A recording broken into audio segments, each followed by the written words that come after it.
The New York Times once called my next guest the Michael Jackson of Christian music. Now she's equally successful in the world of pop. Yeah, you can clap. She deserves it. Performing her hit, which will go #1 next week, Baby Baby, from her current album, Heart in Motion. This is Amy Grant.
When I saw the rundown for the show and it said that you were singing Baby Baby, I thought somebody had made a mistake, you know? And then I realized, well, not only was it different than I thought it was as a song, but it's about a totally different gender than I thought. Why don't you explain that whole thing? Well, the song Baby Baby, the music was written by Keith Thomas. He was up there playing with us, and I asked him, you know, begged him, can I please sing that song? And he said, sure, why don't you write the lyric, but you've got to call it Baby Baby. You know, and my whole background for 10 years has been in gospel music, and I mean, going from, you know, Christ is the King to Baby Baby was kind of, you know, it's like, is there some middle ground we get in here? And anyway, and so I just worked on the song, and I kept trying to picture a man, you know, and somebody being really romantic, and I just kept picturing like this dumb, overgrown jock, no vocabulary. Anyway, and one day, my daughter, I have a little girl that's 6 weeks old. She was 6 weeks old at the time. She's not in the time warp. She's gotten older now, but at the time, I walked in the back door, and she was just the perfect inspiration, and I just said, oh, baby, baby, and sat down at the kitchen counter, and in about 10 minutes wrote the song.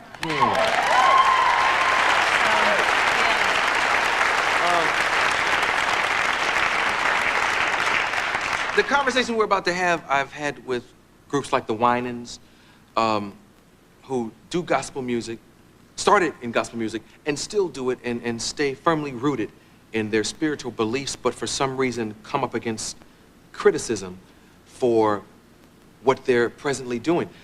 Are you having those kinds of problems? I saw your video, and it's an interesting demise. Let me get my dictionary here. I'll tell you what, let's look at the video real quick. Great. Okay, yeah. Sandy, just a little piece, a little bit. Just a little tiny piece.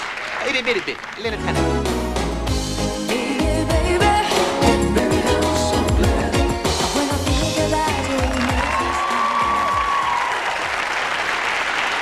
Yeah. Honestly, they like it.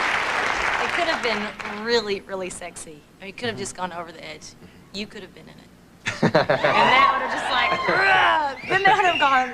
No. But how are people responding to this? Honestly, just overwhelming response. And I thought, you know, this is something kind of different. I wonder if my audience is going to hang with me. And unless somebody is doing an incredible job screening my mail, they are liking it. And it's just been a lot of fun. So. Yeah.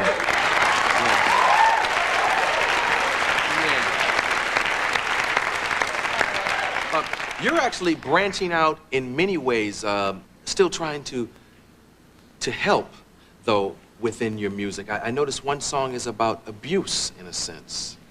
Yeah, I mean, I wasn't trying to say, gee, what social issue can I approach, you know? But you're talking about the song Ask Me. Yes. There's a song that talks about a little girl that was the subject of sexual abuse, and the whole song came from one day I was out at our farm. We live out in the country, and a friend of mine was out, known her for years, and we were just taking a walk, and you know, it got toward the end of the day, and the conversation became more vulnerable, and the next thing I knew, she was telling me about the over 10-year period of her childhood that she was abused by several different people, a relative and a couple of people on her street. And I mean, you couldn't have shocked me more if you had taken a bulldozer and shoved it into my stomach. And that night I woke up, you know, I kept waking up picturing her as a child, as a little girl, and then just tortured by, you know, there's so many children that are continually in that circumstance. And so I wrote the song because that's just kind of my approach to life, is to write. It has been since I was a kid. And I never meant to exploit her experience, and I wasn't going to put the song on the album, but I made a copy for her, and she just said, hey, this is a lifeline for me, and would you sing it for everybody else? So, you know, songs come from interesting places, and usually for me, they're from real-life situations that I can't get away from. Yeah. Well. Hey, can I say something? Absolutely. Also, there is a number, because this is such a prevalent problem.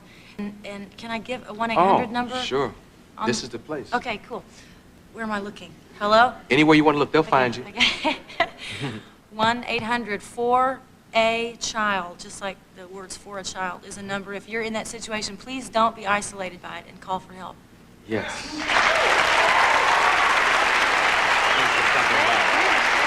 This is Amy. Give it up.